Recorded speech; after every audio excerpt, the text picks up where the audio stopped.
Students, स्लेजिनेला के बारे में बात करी हमने। स्लेजिनेला देखा हमने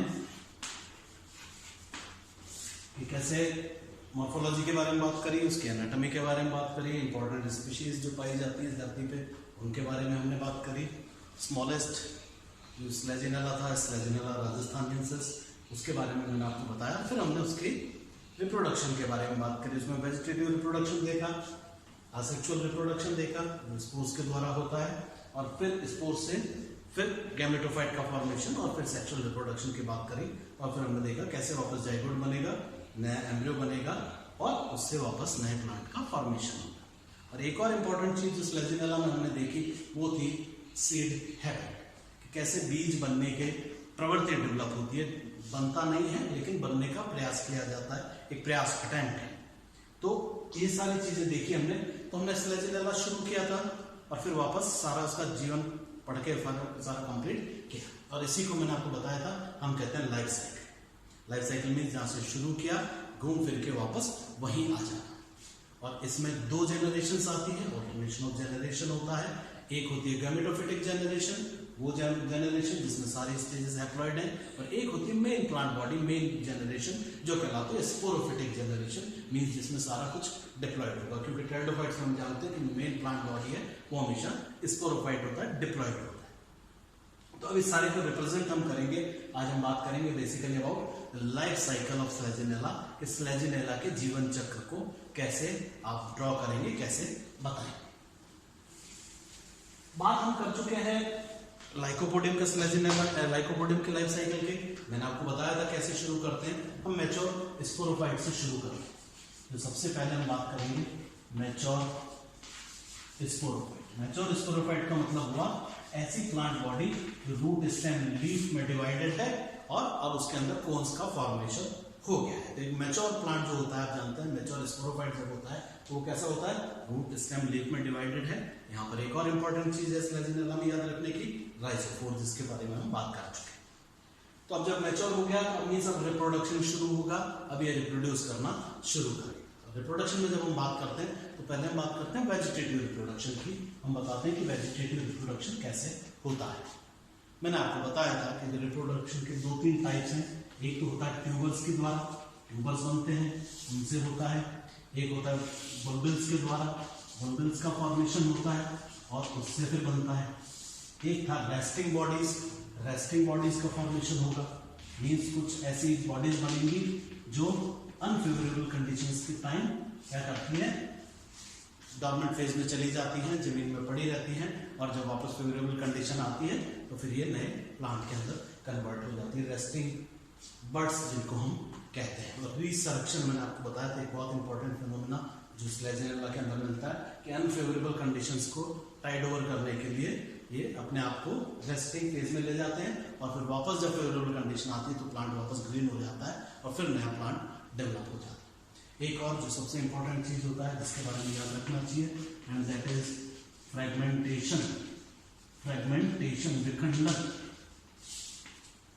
छोटे छोटे पार्ट्स में, टुकड़ों में प्लांट बॉडी का टूटना, टूट जाना और उन सब पार्ट्स का फिर एक नए प्लांट के अंदर कन्वर्ट हो जाना। ये भी एक तरीका होता है जिससे प्लांट अपना नंबर मल्टीप्लाई करता है। और चूंकि वेजिटेटिव तरीका है इसलिए इसको वेजिटेटिव रिप्रोडक्शन का पार्ट मानते हैं। वेजिटेटिव रिप्रोडक्शन में बात करें तो जब रिप्रोडक्शन आप जब लाइफ साइकिल ड्रॉ करेंगे तो ये 3-4 चीजें जो वेजिटेटिवली रिप्रोडक्शन के काम आती है उसमें ये कहाँ आएगी। एक तो आपके रेस्टिंग बर्ड होगा, ट्यूबर्स होंगी, बुलबुल्स होगी और होगा फ्रेगमेंटेशन। अब बात करेंगे मैच्योर स्पोरोफाइट है। अब ये रिप्रोड्यूस करता है किस तरह से। स्पोरोफिटिक प्लांट बॉडी हमेशा किसके द्वारा रिप्रोड्यूस करती है, स्पोर्स के द्वारा। यहाँ पर याद रखने की चीज ये है, और वो ये है कि जो स्पोरोफाइट है या जो हमारा स्लेजिनेला है वो हेट्रोस्पोरस टेरिडोफाइट। हेट्रोस्पोरस का मतलब लाइकोपोडियम जब उन्होंने बनाया था तो हमने बात करी थी कि वो कैसा है, होमोस्पोरस है, एक ही तरह के स्पोर्स उसके अंदर बन रहे थे। लेकिन यहाँ पर कंडीशन डिफरेंट होगी। कंडीशन क्या डिफरेंट होगी, चूंकि ये हेट्रोस्पोरस है तो एक से ज्यादा स्पोर्स बनेंगे। इसका मतलब एक से ज्यादा स्पोर्स बनेंगे, एक से ज्यादा प्रकार के स्पोर्स बनेंगे, नॉट एक से ज्यादा प्रकार के बनेंगे। माइक्रोस्पोर्स, मेगास्पोर्स हम जानते हैं। और ये बीजाणु धानियां भी डिफरेंट होंगी जिनके अंदर ये बनेंगे, क्योंकि मैं बात कर चुके हैं हम जब कोन के बारे में हमने बात करी थी तो मैंने आपको डिस्ट्रीब्यूशन बताया था कि माइक्रोस्पोरेंजियम और मेगास्पोरेंजियम का क्या डिस्ट्रीब्यूशन। तो लाइफ साइकिल जब यहाँ से शुरू करेगी तो आप देखिए कि 2 पैरेलल लाइंस चलेगी। लाइकोपोडियम में ऐसा नहीं था, लाइकोपोडियम में आगे था, जब एंथ्रीडियम एंथ्रोजोइड और एग फॉर्मेशन होता है वहां पर एंथ्रीडियम आर्चिगोनियम से 2 पैरेलल लाइन चलती है। यहाँ पर ऐसा नहीं होगा। क्या होगा, जब मैच्योर होगा तो सबसे पहले क्या लगता है इसके ऊपर, हम जानते हैं, मैंने आपको बताया था, जो स्पोर प्रोड्यूसिंग ऑर्गन है वो कहलाता है कोन। तो कोन विल बी फाउंड, और इस कोन के अंदर अब क्या होगा, स्पोरेंजियम का निर्माण होगा, बीजाणुधानियों का निर्माण होगा और उस पर बीजाणु का फॉर्मेशन होगा। और ये डाइमॉर्फिक है। डाइमॉर्फिक का मतलब अलग अलग बीजाणुधानियां बनती है इसके अंदर, माइक्रो जिसमें लघु बीजाणु बनेंगे वो लघु बीजाणुधानी होगी, और जिसमें गुरु बीजाणु बनेंगे वो गुरु बीजाणुधानी होगी। तब कोन के अंदर यहीं से फिर आप देखेंगे 2 अलग अलग लाइंस बन जाएंगे। एक होगा माइक्रोस्पोरोफिल, माइक्रोस्पोरोफिल मीन्स वो लीफ जिसकी एक्सिल में माइक्रोस्पोरेंजियम लघु बीजाणुधानी का निर्माण होना है। पहले जब लाइकोपोडियम पढ़ा था तो याद कीजिए, कोन के बाद हमने कहा था sporophyll, sporangium, spore mother cell, फिर स्पोर। यहाँ पर ऐसा नहीं, यहाँ पे माइक्रोस्पोरोफिल, इधर चलेगा megasporophyll. This is mega sporophyll.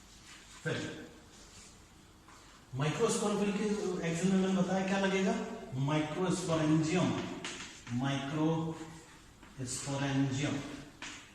और यहां पर क्या लगेगा, मेगास्पोरेंजियम मींस वो बीजाणुधानी जिसके अंदर मेगास्पोर का फॉर्मेशन होगा। मैंने बताया था मेगास्पोरेंजियम का नंबर भी कम होता है और उसके अंदर जो मेगास्पोर बनता है उसका भी नंबर कम होता है, रिड्यूस हो जाता है। जनरली एक फंक्शनल मेगास्पोर बचता है। तो माइक्रोस्पोरेंजियम के अंदर क्या बनेंगे, माइक्रोस्पोर मदर सेल, जिसको हमने स्पोर मदर सेल कहा था। आप जानते हैं स्पोर मदर सेल जो स्पोर्स को जन्म देती है, यहां बनेगी माइक्रोस्पोर मदर सेल, और यहां पर megaspore mother cell, megaspore mother cell. अब ये जो माइक्रोस्पोर मदर सेल है और जो मेगास्पोर मदर सेल है, इसमें होगा रिडक्शन, डिवीजन, मियोसिस, और मियोसिस होने से क्या बनेंगे, हैप्लॉइड स्पोर्स का फॉर्मेशन होगा। यहां पे बन जाएगा माइक्रोस्पोर, माइक्रोस्पोर, और यहां पर क्या बनेगा, मेगास्पोर। ये लीजिए, और कैसे बने, मियोसिस से, यहां लिखेंगे हम मियोसिस। इसीलिए मैंने आपको बताया था कैरेटोफाइट में कि जो स्पोर मदर सेल होती है वो लास्ट सेल होती है स्पोरोफिटिक जनरेशन के डिप्लॉइड फेज की। यहाँ पर चूंकि 2 है तो माइक्रोस्पोर मदर सेल और मेगास्पोर मदर सेल हो गई। ये डिप्लॉइड है, इट इज 2n, लेकिन अब ये जो है इसके अंदर क्या हुआ, मियोसिस हुआ, और इस मियोसिस होने से क्या बने, माइक्रोस्पोर और मेगास्पोर। अब ये हैप्लॉइड है, यहाँ से शुरुआत हो जाती है गैमेटोफिटिक जनरेशन की। जो गैमेटोफिटिक जनरेशन है वो यहाँ से शुरू हो गई। अब माइक्रोस्पोर आप जानते हैं जर्मिनेट करके क्या बनाता है, मेल गैमेटोफाइट। मेल गैमेटोफाइट का मतलब हो गया वो गैमेटोफाइट जिसके ऊपर मेल सेक्स ऑर्गन का फॉर्मेशन होगा, और जो मेगास्पोर है वो जर्मिनेट करके क्या बनाता है, फीमेल गैमेटोफाइट। ये देखिए फीमेल गैमेटोफाइट मीन्स यहाँ पर गैमेटोफाइट का भी सेक्सुअल डिफरेंशिएशन है। जो मेल गैमेटोफाइट होगा उसके ऊपर हमेशा एंथ्रीडियम का फॉर्मेशन होगा, मेल सेक्स ऑर्गन का फॉर्मेशन होगा, और जो फीमेल गैमेटोफाइट होगा उसके ऊपर हमेशा आर्चिगोनियम का फॉर्मेशन होगा। और ये एंडोस्पोरिक टाइप का है, ये भी आपको याद रखने की जरूरत है। मीन्स अंदर ही बहुत छोटा सा हाईली रिड्यूस्ड गैमेटोफाइट का फॉर्मेशन होता है। तो मेल गैमेटोफाइट, फीमेल गैमेटोफाइट दोनों बनेंगे। मेल गैमेटोफाइट पे क्या होगा, एंथ्रीडियम, ठीक है, एंथ्रीडियम, और इस पे क्या होगा, आर्चिगोनियम।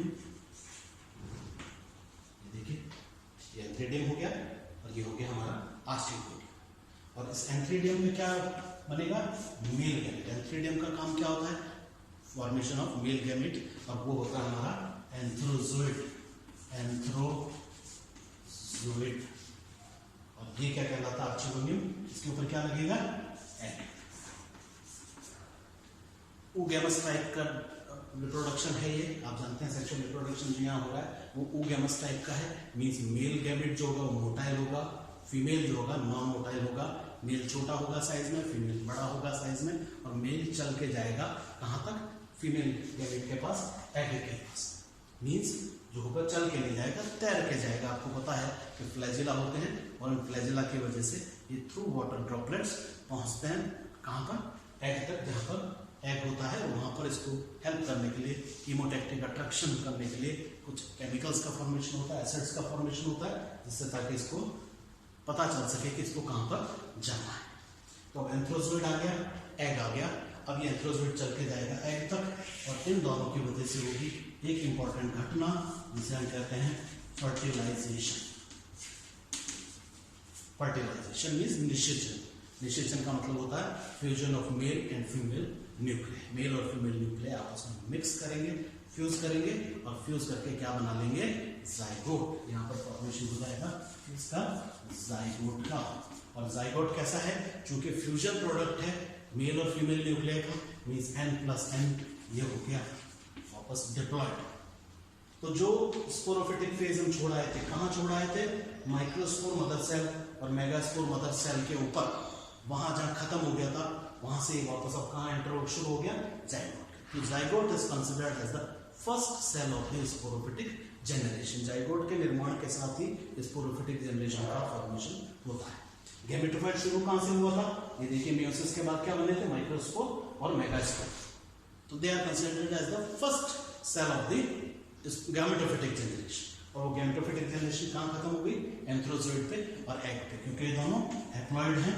लेकिन अब जैसे ही हैप्लॉइड मिले, फर्टिलाइजेशन हुआ जाइगोट। तो दो इंपॉर्टेंट घटनाएं हैं जो लाइफ साइकिल में होती है टेरिडोफाइट्स के, एक होता मियोसिस, एक होता फर्टिलाइजेशन, जिसकी वजह से गैमेटोफाइट स्पोरोफाइट में बदलता है, स्पोरोफाइट गैमेटोफाइट में बदलता है। इसी को ऑल्टरनेशन ऑफ जनरेशन कहलाते हैं। एक पीढ़ी दूसरी पीढ़ी को जन्म देती है और एक साइक्लिक प्रोसेस चलता रहता है लाइफ साइकिल का। अब ये जो जाइगोट है बड़ा होगा, एम्ब्रियो फॉर्मेशन करेगा, एम्ब्रियो का जो है वो उसमें फिर डेवलपमेंट होगा, और एम्ब्रियो से फिर वापस बनेगा, क्या बनेगा, यंग स्पोरोफाइट बनेगा पहले, और फिर यंग स्पोरोफाइट के बाद मैच्योर स्पोरोफाइट का फॉर्मेशन हो जाएगा।